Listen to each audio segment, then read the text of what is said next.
नमस्ते। मेरा नाम कुंदन शशिराज है।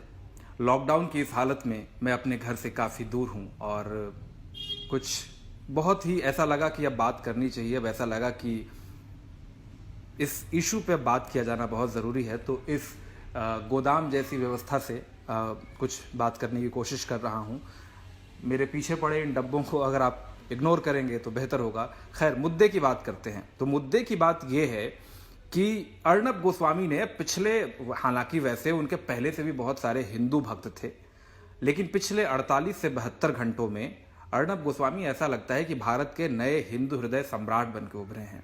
क्या हिंदुओं को इस देश का सबसे कमजोर कौम मान लिया जा रहा है कि नहीं लोगों ने? एक ऐसा एंकर जिसके अंदर हिंदुत्व का भाव सबसे ज्यादा है। हिंदू कौम सबसे कमजोर कौम नहीं है। एक ऐसा एंकर जिसके दिल में संतों के लिए सबसे ज्यादा सम्मान है। क्या हिंदू चुप रहेंगे? बोलने का टाइम आ गया। एक ऐसा एंकर जिसके लिए हिंदुत्व से बढ़ के कुछ नहीं है और वो हिंदुत्व पे अगर जरा सी भी आंच आ जाए तो पता नहीं इस देश में क्या कर डालेगा। अच्छी बात है, मैं खुद एक हिंदू हूं, मैं हिंदुत्व का सम्मान करता हूं और मैं इस विचारधारा के साथ चलता हूं।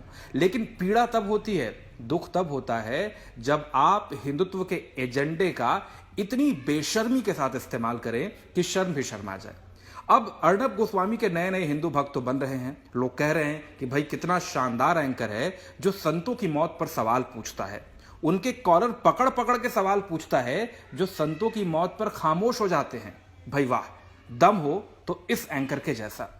लेकिन एक बड़ी छोटी सी बात है, संतों की मौत पर, या यूं कहिए कि संतों की हत्या पर जो अर्नब गोस्वामी का ये नया नया खून खौल रहा है, ये इसी वक्त क्यों खौल रहा है? क्या पहली बार भारत में संतों की हत्या हुई और अर्नब गोस्वामी का खून खौला?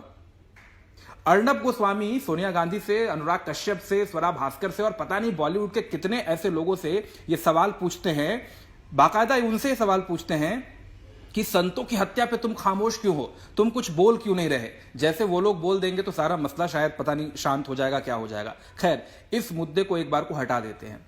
अर्नब गोस्वामी सबसे सवाल पूछते हैं कि संतों की हत्या पे तुम खामोश क्यों हो, तुम लोग खौल क्यों नहीं रहे, तुम लोग बोल क्यों नहीं रहे? अब अर्नब गोस्वामी से एक छोटा सा सवाल है, बहुत ज्यादा लंबे वक्त पहले की बात नहीं है, ये बात है सन 2018 की। एक और संत ने दम तोड़ा था। एक और संत एक तरीके से प्रशासन और सरकार की अनदेखी की वजह से मौत का शिकार हुए थे। अगर दूसरे शब्दों में कहें तो प्रशासन और सरकार ने उनकी सुनियोजित हत्या की थी। 111 दिन तक एक संत थे, संत सानंद, वो गंगा के लिए आमरण अनशन पर बैठे हुए थे और 112वें दिन उन्होंने अपने प्राण त्याग दिए। प्राण त्यागने से पहले पुलिस ने उनके साथ क्या बर्ताव किया था यह आप शायद भूल चुके होंगे। कुछ तस्वीरों के जरिए आपको दिखाने की कोशिश करता हूं। देखिए, ये वो तस्वीरें हैं जिनमें आपको साफ नजर आएगा कि गंगा को बचाने के लिए संत सानंद, जो कि आमरण अनशन पर बैठे हुए थे, उन्हें पुलिस ने किस तरह अनशन स्थल से घसीटते हुए उठाया, गाड़ी में डाला और ले जाकर के अस्पताल में एडमिट करवा दिया। अब इन्हीं संत सानंद ने न जाने कितनी बार प्रधानमंत्री मोदी को चिट्ठियां लिखी थीं और उनसे बाकायदा गुजारिश की थी कि वो गंगा पर ध्यान दें। प्रधानमंत्री मोदी ने इनसे बात करना तो दूर की बात है, इनसे फोन पर बात तक नहीं की, इनसे मिलने नहीं आए और उसके बाद इस संत की मौत हो जाती है इस वजह से क्योंकि इन्होंने 112 दिन का उपवास किया था। इन्होंने 112 दिन तक गंगा के लिए अपने प्राणों की आहुति देते रहे और लगातार सरकार को ये चैलेंज करते रहे, सरकार से पूछते रहे कि कृपया करके आप गंगा को बचाने के लिए कोई ठोस कदम उठाएं, आप मुझसे बात करें, आप लोग गंगा पे ध्यान क्यों नहीं दे रहे हैं। एक संत गंगा के लिए चिल्लाते चिल्लाते, आमरण अनशन करते करते मर जाता है और इस देश के जो बड़े बड़े निगहबान हैं, इस देश के जो बड़े बड़े मसीहा हैं, उनकी नजर नहीं आती। सीधा सा सवाल है अर्नब गोस्वामी से कि आखिर उस दिन आपकी आत्मा इस तरीके से क्यों नहीं कराही थी? वो खुश है कि संतों को रहती है जो हाल चल। आखिर क्या उस दिन आपकी आंखों के आंसू सूख गए थे? उस दिन आपने इतना बड़ा सवाल क्यों नहीं उठाया था?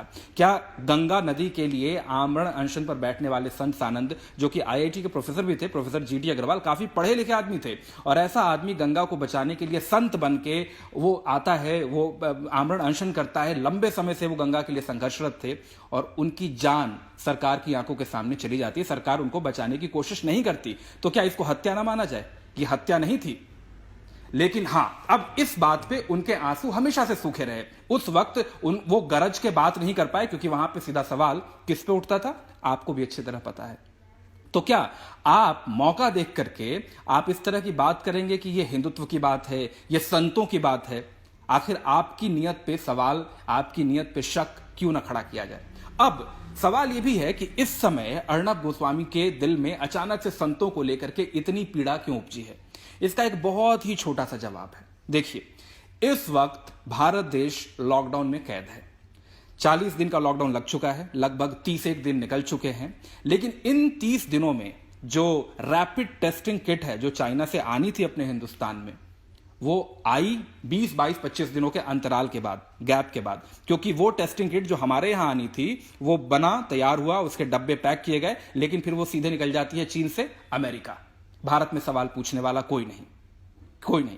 अब फाइनली तीसरी बार में वो टेस्टिंग किट फाइनली इंडिया पहुंचती है, और तब जाकर के जब डॉक्टरों के हाथ में वो टेस्टिंग किट होती है, तब जाकर के वहां से खुलासा होता है कि चीन से जो टेस्टिंग किट आई है वो बेकार है, किसी काम की नहीं है, बिल्कुल वाहियात है। अब उस टेस्टिंग किट को यहां से वापस भेजे जाने का फैसला लिया जा रहा है। जिन रैपिड टेस्टिंग को कोरोना वायरस के खिलाफ सबसे बड़ा हथियार माना जा रहा था, उस किट पर सवाल उठ गए हैं। पश्चिम बंगाल के बाद अब राजस्थान सरकार ने भी किट की एक्यूरेसी, यानी कितना सटीक ये किट है, इस पर सवाल खड़े कर दिए हैं। केंद्र सरकार ने रैपिड किट टेस्ट पर देश भर में अब 2 दिन के लिए रोक लगा दी है। सवाल ये उठता है कि 30 दिन से क्या भारत सरकार रैपिड टेस्टिंग किट, एक तो पहली बात तो मंगवा नहीं पाई, दूसरी बात मंगवाया तो वो घटिया क्वालिटी की, तो आखिर हम कर क्या रहे हैं? किस व्यक्ति ने इस किट को ओके किया था और इसकी खरीद के लिए हरी झंडी दिखाई गई थी?